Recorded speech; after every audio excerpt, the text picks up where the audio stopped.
Muy buenos días compañeros, el día de hoy vamos a hablar sobre la NIA 230, somos el grupo número 3 a cargo del ingeniero Patricio Cadena que nos implante la materia de planificación y auditoría.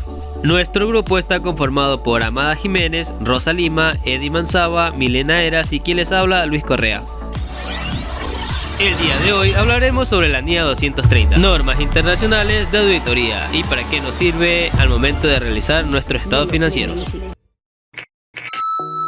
Naturaleza y propósitos de la documentación de auditoría. La NIA 230 describe la responsabilidad que tiene el auditor en la preparación de la documentación de auditoría sobre los estados financieros. Esta documentación deberá proporcionar una evidencia de que el auditor ejecutará según las normas internacionales de auditoría y aporta la información para verificar el cumplimiento de los objetivos que tiene el auditor. Asimismo, su registro debe ser apropiado de la base del reporte del auditor. Debe ser una evidencia de que la auditoría fue planeada y ejecutada de acuerdo a esta normativa, los requerimientos legales y los regulatorios aplicables. Requerimientos específicos de documentación. Esta NIA es aplicable y proporciona, es decir, que la evidencia de las bases del auditor para llegar a una conclusión sobre el cumplimiento de los objetivos globales que tiene aquel. Y la otra es que evidencia de que la auditoría se planificó y ejecutó de conformidad con la NIA y los requerimientos legales o reglamentarios aplicables. Estos requerimientos específicos de documentación son evidencias que el auditor debe tener, asimismo cumpliendo su objetivo global y también cumpliendo con los requerimientos legales que tiene esta NIA. Documentación de la auditoría, NIA 230. Conceptos. Son el conjunto de documentos que contienen la información obtenida por el auditor en su inspección.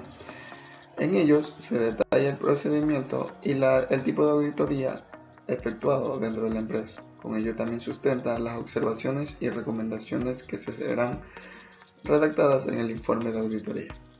Objetivos: registrar de manera ordenada, documentar el trabajo efectuado, proporcionar la base para su relación de informe, facilitar la planeación, ejecución, supervisión y revisión, minimizar esfuerzos de auditorías posteriores, dejar constancia que se cumplieron con los objetivos de auditoría. Naturaleza y características.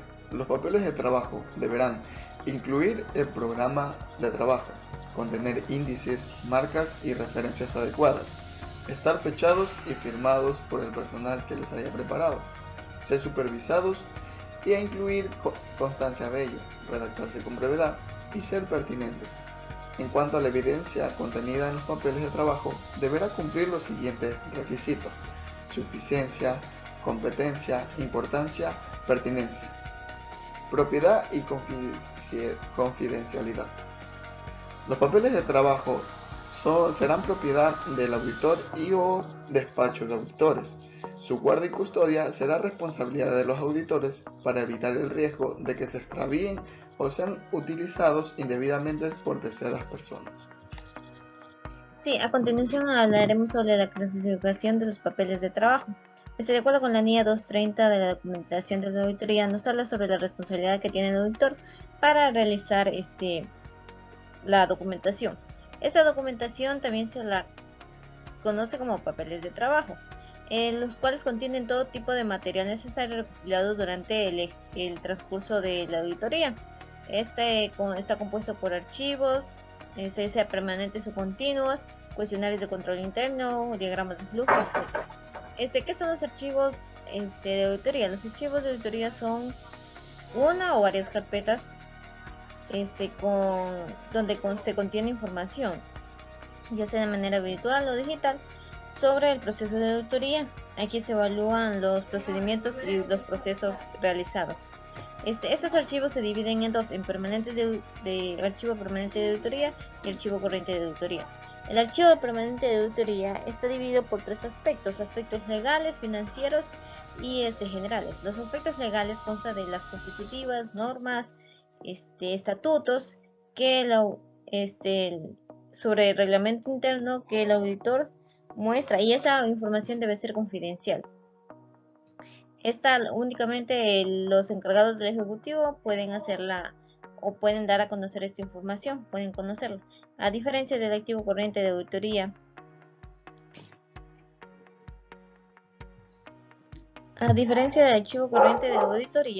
este archivo se adapta a la ejecución de la auditoría, a la aplicación de procedimientos y a sus conclusiones. Aquí tenemos el borrador de los estados financieros, ya sea informes de auditoría, balances generales. Aquí también entra la información detallada sobre los estados financieros, los estados de resultados, la evaluación de patrimonio, las notas de los estados financieros. Asimismo, consta de cartas de compromiso, planes de auditoría, programas de auditoría. Y bueno, esta parte también hay partes específicas como las hojas de trabajo, asientos de ajustes y hojas de agrupación. Esta información es más accesible hacia las demás personas, o sea, hacia el demás conjunto de miembros directivos, ya que es para evaluar sobre la situación real de la empresa. Más sin embargo, en los archivos permanentes, eso solamente tienen acceso el personal encargado. Sí, una vez que hayamos conocido sobre los archivos de las auditorías, tenemos también las que son parte de los papeles de trabajo o documentación de la auditoría. Tenemos las cédulas de auditoría, que no es más que la documentación emitida donde se reflejan los procesos y las técnicas para la elaboración de una auditoría. Tenemos las cédulas de informe. Una vez que hayamos concluido como auditores el trabajo de auditoría, de manera adicional a estas cédulas, es que se presentan en informe se presentan las conclusiones, en donde se explicará el inicio del expediente de los papeles de trabajo, y al igual que un informe donde se exponga brevemente los antecedentes de la auditoría, los procedimientos aplicados, procesos o procedimientos y sobre todo los resultados. Al finalizar también se le dará una opinión o conclusiones. La célula de seguimiento y recomendaciones. Una vez haya terminado el trabajo o el proceso de elaboración de la documentación de auditoría, se añadirá recomendaciones u otro tipo de acciones legales, así sea necesario. Digamos, en los estados financieros el auditor se da cuenta de que en un documento, en una presentación o una cuenta, están mal interpretados los valores, entonces ya aquí se da una recomendación y se da un papel de trabajo, una hoja de trabajo. En las células sumarias o de resumen, aquí se muestran las cifras, procedimientos y conclusiones de cada área. Por ejemplo, los ingresos, los gastos y las asignaciones presupuestarias. En las células analíticas es donde, además de la segregación, el análisis de saldo, conceptos, cifras, operación, entre otro movimiento, esas células detallan información obtenida mediante las pruebas realizadas y también se plasman los resultados obtenidos. Y las células subanalíticas. Aquí se detallan en las células subanalíticas, se deriva de las células analíticas. Aquí se detalla con mayor precisión los datos contenidos,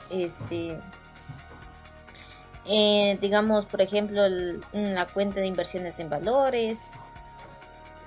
Digamos, en las células subanalíticas, se mostrará mensualmente las cuentas que corresponderían a la inversión. Preparación oportuna de la documentación de la auditoría. El auditor debe preparar oportunamente la documentación de la auditoría.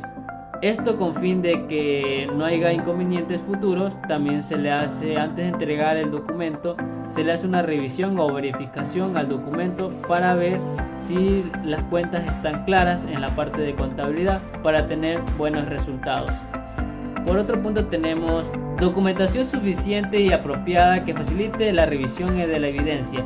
Como les mencionaba, el documento o el archivo que se va a enviar debe tener una revisión para que todas las cuentas estén claras, más que todo porque en la documentación o el papel de trabajo que se lleva se necesita los objetivos, los procedimientos y los resultados, y lo más importante, las conclusiones y también un índice.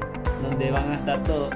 Entonces debe ir acogido a la mano para tener un mejor control financiero. Y como último punto tenemos las conclusiones antes de la preparación del dictamen del auditor y mejora de la calidad de la auditoría.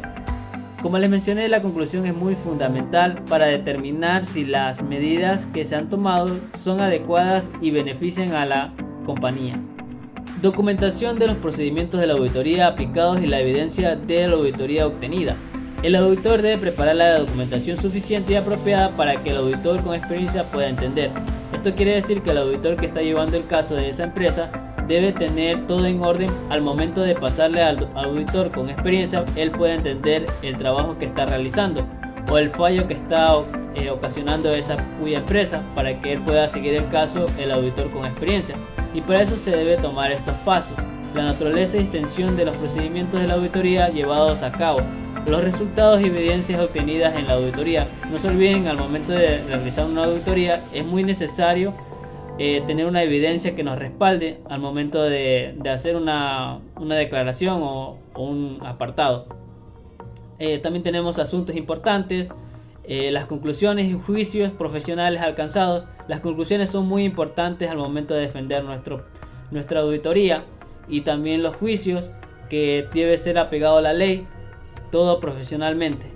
Entonces la documentación es muy importante, tener todo apegado a la ley al momento de hacer nuestra auditoría. Eso es fundamental. Como parte de la documentación de auditoría está la compilación del archivo final de auditoría. Este se hace reuniendo los documentos realizados durante la auditoría y adjuntándolos en un mismo archivo, que debe ser compilado después de la fecha del informe final de auditoría. Del archivo final de auditoría se pueden realizar modificaciones siempre y cuando estas estén fundamentadas razonablemente.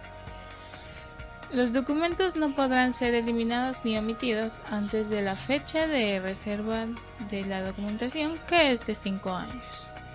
Por otra parte, están los otros registros que se incluyen a este archivo final de auditoría, puesto que la documentación no se limita a los registros realizados por el auditor, sino que puede incluir otros registros adecuados, tales como las actas de reuniones preparadas por el personal de la entidad y aprobadas por el auditor, así como también las personas con las cuales el auditor puede discutir cuestiones significativas, incluyendo personal de la entidad y terceros, tales como personas que proporcionan asesoramiento profesional a la entidad. Para la recopilación y documentación del archivo final de auditoría, la NIA 230 menciona algunos requerimientos necesarios que se deben fundamentar en otras NIAs complementarias, como las que se presentan a continuación, donde se puede resaltar la NIA 210, 220 y entre otras que tienen una estrecha relación con la recopilación de documentación. Para una eficaz auditoría, la NIA menciona que la firma auditora debe establecer políticas y procedimientos para complementar el oportuno compilamiento de los archivos de auditoría. También esta NIA resalta que la fecha o el plazo máximo para presentar el archivo final es de 60 días después de la presentación del informe final de auditoría. Antemano te agradezco por quedarte hasta el final de este video, esperando que la información dada te haya servido. Cualquier duda, preguntarle al profe.